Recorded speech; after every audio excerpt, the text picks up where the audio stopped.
All right, so we're going to work a horizontal projectile motion example problem.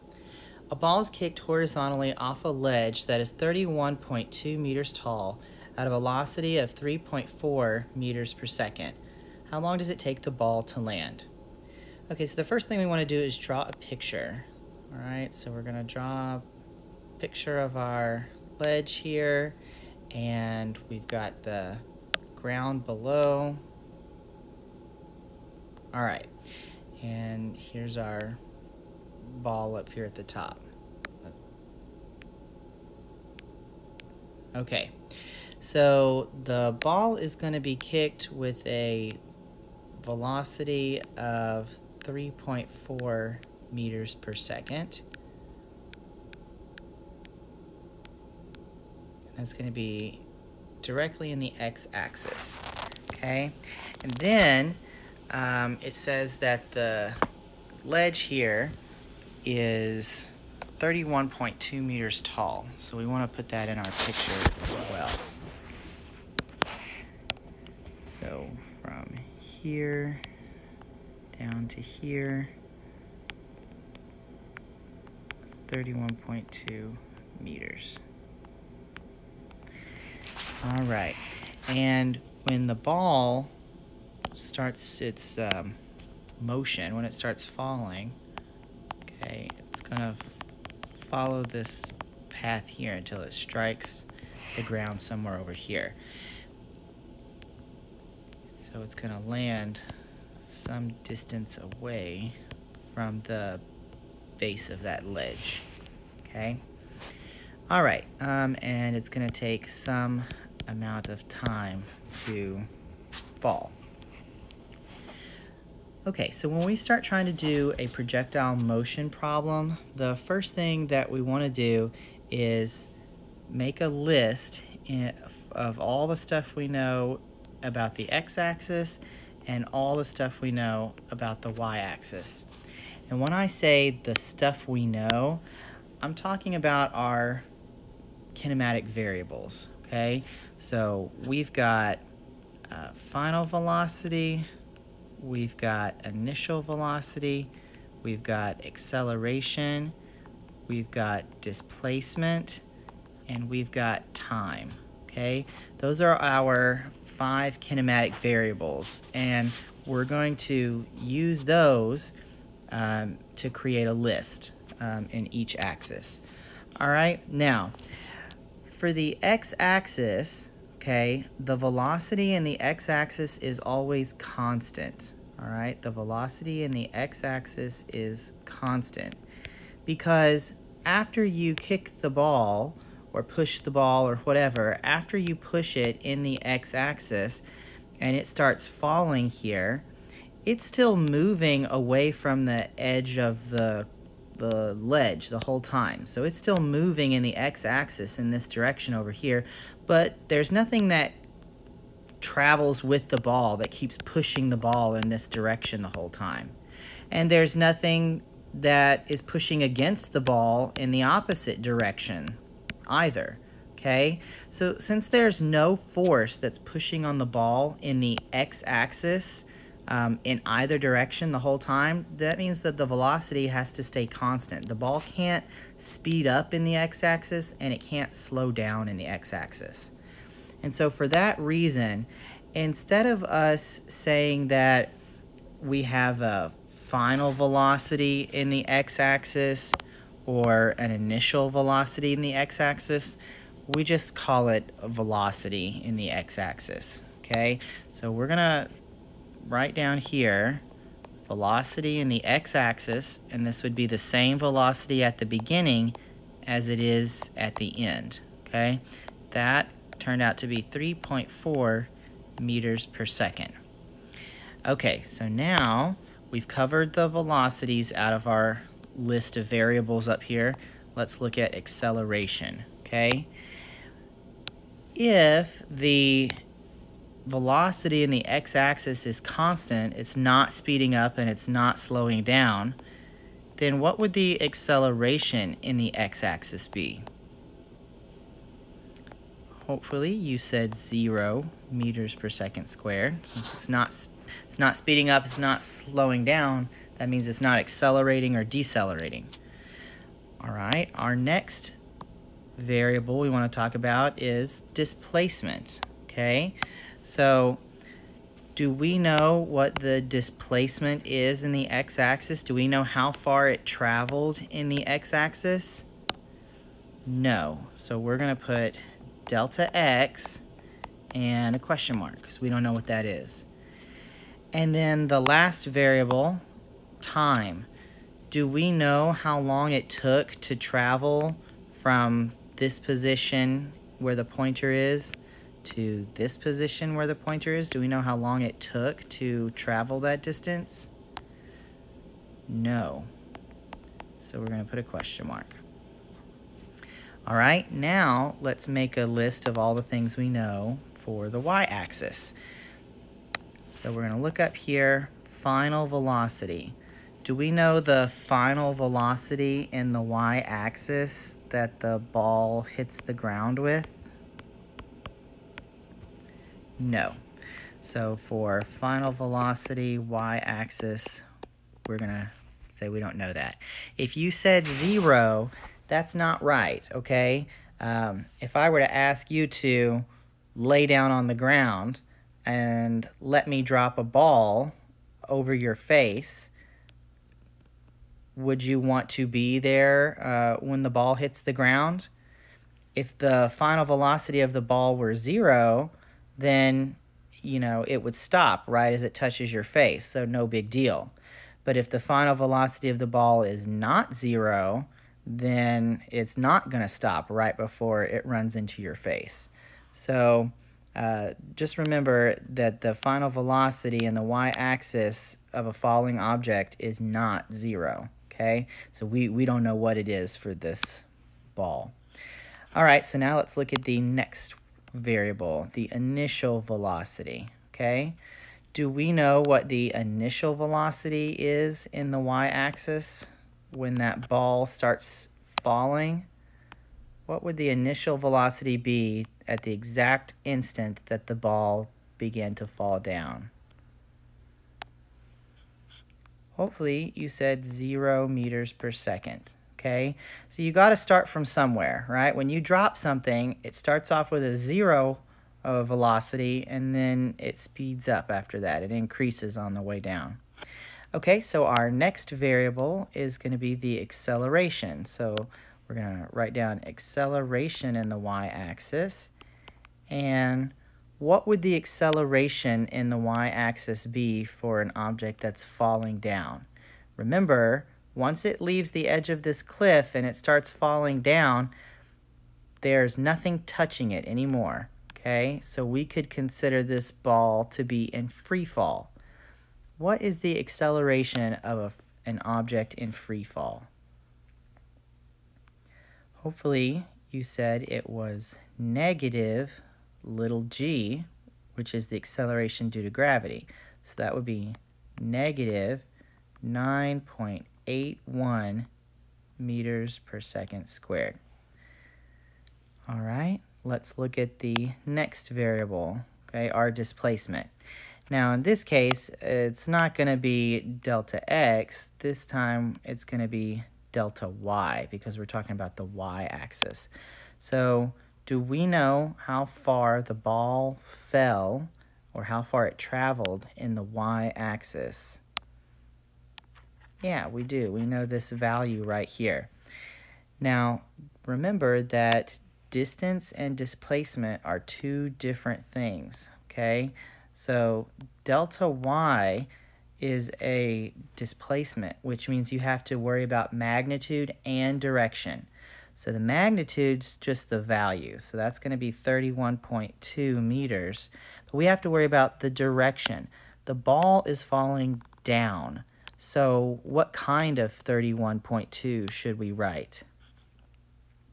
Negative. Very good.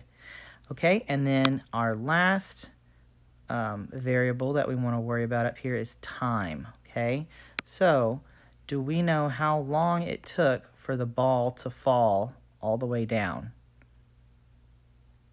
No.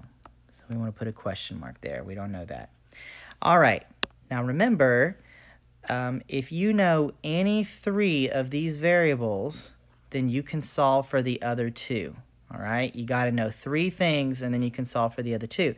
So what I want you to do is to look in the x-axis and look in the y-axis and see which one of those has three pieces of information. You got to know at least three things. Which one gives you three pieces of info?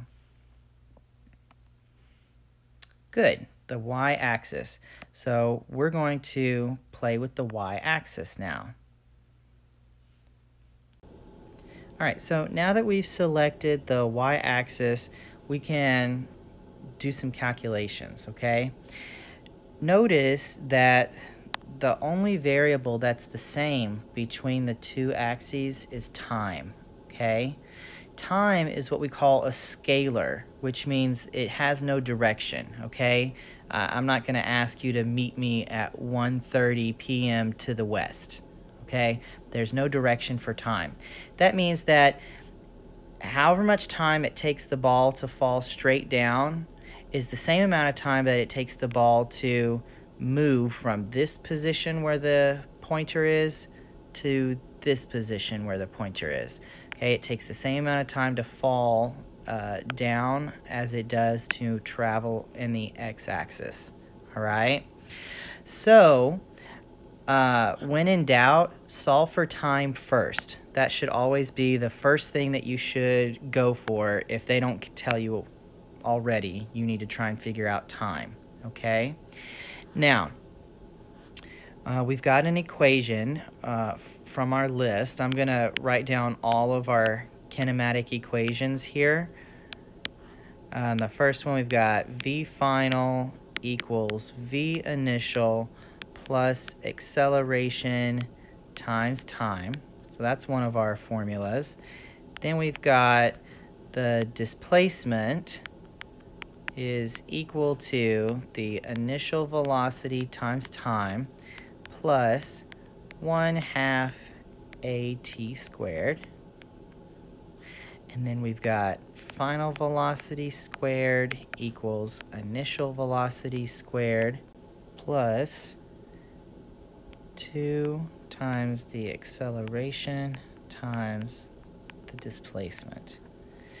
And then the last one, the displacement is equal to the final velocity plus the initial velocity divided by 2, so the average, times time. All right, now we have to pick an equation that has initial velocity because we know what that is. It needs to have acceleration because we know what that is. It needs to have displacement because we know what that is. And it needs to have time because that's the thing we want to find. It can't have anything else. In other words, it cannot have final velocity in it. So, what's the only equation that does not have final velocity out of our list over here? Good. Hopefully you selected equation number 2. All right. So, we're going to use equation number 2 to figure out what time is, okay? Now, remember the initial velocity in the y-axis is 0. So when we look right here at initial velocity times time, what would this term turn into?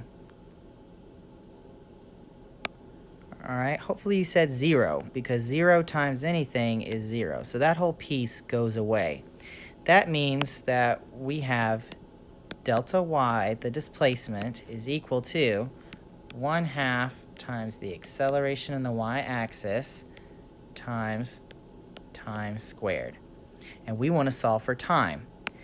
So we're going to start trying to get time alone.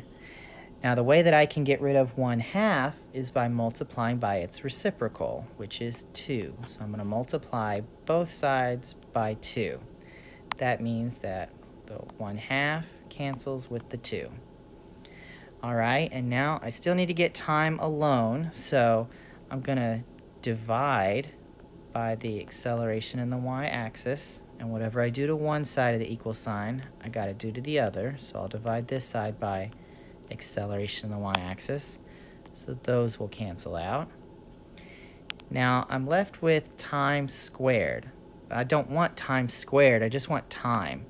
So how do we undo a square? All right, good, we take the square root. So I'm going to take the square root of that t squared, and whatever I do to one side, I got to do to the other. So I'm going to take the square root of all of this stuff over here. So that's going to leave me with time equals the square root of 2 times delta y divided by acceleration in the y-axis. This is always the formula to solve for time if you're doing horizontal projectile motion, okay? This will always be the formula. So if you want to go ahead and just memorize it, go for it. All right, so let's go ahead and plug in our numbers and see what we come up with. So I've got square root 2 times, now delta y was negative 31.2 meters. And the acceleration in the y-axis is negative 9.81 meters per second squared. All right, so let's plug that in our calculator and see what we get. All right, so when I type this in, I'm getting 2.522073803, and that would be seconds because this is time. Okay, so now we need to worry about sig figs because our original question up here was how long did it take the ball to land. So this is actually an answer that we need to write down. So we had 31.2 that we used in this calculation. We can't use the number 2 for sig figs because that's just a constant. That's just the number 2. And we can't use 9.81 because that's a constant. That's the acceleration due to gravity. The only number that actually came from this problem is 31.2, and we have 3 sig figs there. That means that our answer can only have 3 sig figs. We look one place value further for rounding purposes, and we find out that our answer is going to be 2.52 seconds. Okay, so it took the ball about 2.52 seconds to hit the ground. Okay, so now that we have that, let's get another answer. All right, so in this problem, the question is, what is the distance away from the ledge that the ball lands? Okay, so it's asking for that delta x. All right, so if we put our picture back up here,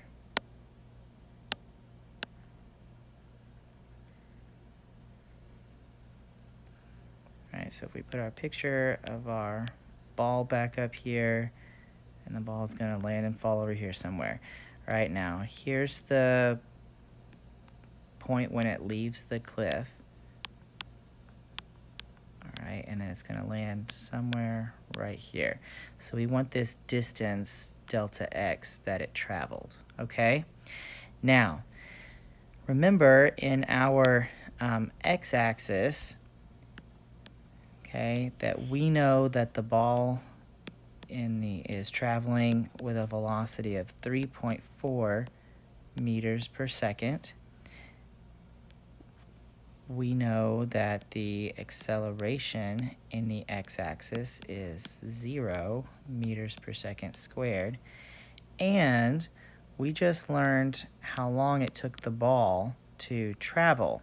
Remember that whether we're in the x-axis or the y-axis, time's the same. So the time that we found a second ago is the same amount of time that we're going to use for our x-axis. Here's the catch though. You got to use the whole number. We're not going to use the rounded sig fig version because when we get the answer to this question, we're going to have to do sig figs again. And we don't want to double round because that would make our answer get further away from being correct. We only want to round once. So if you have to use a previous answer to find another answer, you need to use the unrounded version of it. Okay, so we know 3 things. That means we can solve for the other 2. So in this case, we're going to solve for delta x.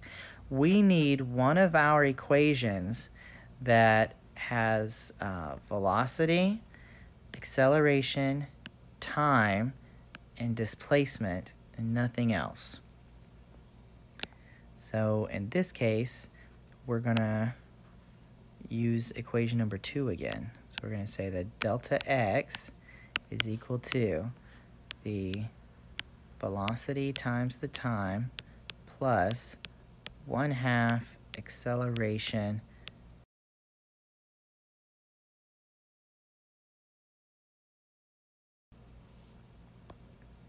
all right, so velocity times time plus 1/2 acceleration times time squared. All right, now take a look here at the acceleration in the x-axis. What is it? 0. That means that this term over here that has acceleration in it, anything times 0 is 0. So this whole piece goes away. All right? That means that we're left with delta x is equal to the velocity in the x-axis times the time. So let's just plug in our numbers. Our velocity in the x-axis is 3.4 meters per second, and the time is this big long number right there, okay? So let's plug that in our calculator and see what we get. All right, when I plug it in, I am getting 8.575050931. And since this is a displacement, that means that we're measuring that in meters. And now we have to worry about sig figs, okay? So the velocity has 2 sig figs, and then time, okay? Now this time value came from a previous calculation. And in that previous calculation, the time was coming from our delta y, and that was the negative 31.2 meters, and in this number has 3 sig figs. So it's going to be 2 sig figs versus 3 sig figs. How many should our answer have? 2. All right, so our answer should have 2 sig figs because that's the least number of sig figs from our problem. All right, and we always want to look one place value further for rounding purposes. So what does the 7 do to that 5? Good. So our final answer then there is going to be 8.6 meters. Okay, so the ball would land 8.6 meters away from the edge of the ledge. All right, let's answer one more question about this.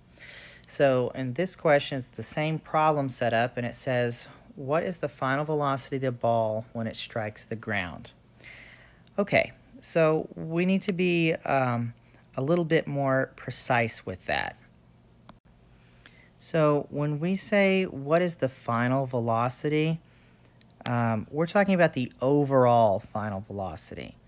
All right, so remember when the ball hits the ground, it's going to have some x-axis velocity, okay? So it's going to have some original x-axis velocity, and it's going to have some final y-axis velocity. And I don't want to know what either of those are, okay? That's not what this question is asking. When it asks for the final velocity, we want the overall final velocity, okay? Now we already know that the x-axis velocity is going to be the same because it's constant the whole time, right?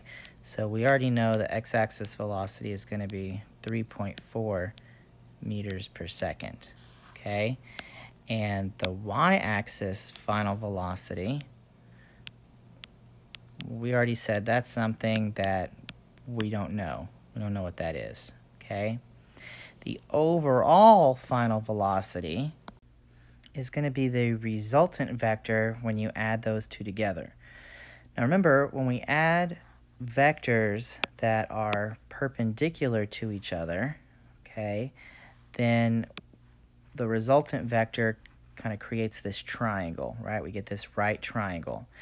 And so the final velocity that we really are being asked for is this one, this resultant velocity. That's the overall final velocity that the ball is going to have when it hits the ground, because it's going to have some x-axis velocity. It's also going to have some y-axis velocity. So the overall final velocity is both of those added together. Now, you'll see that in order for us to figure out what this overall final velocity is, we're going to have to know what the final velocity in the y-axis is. And that's something that we didn't figure out yet. So let's go ahead and do that.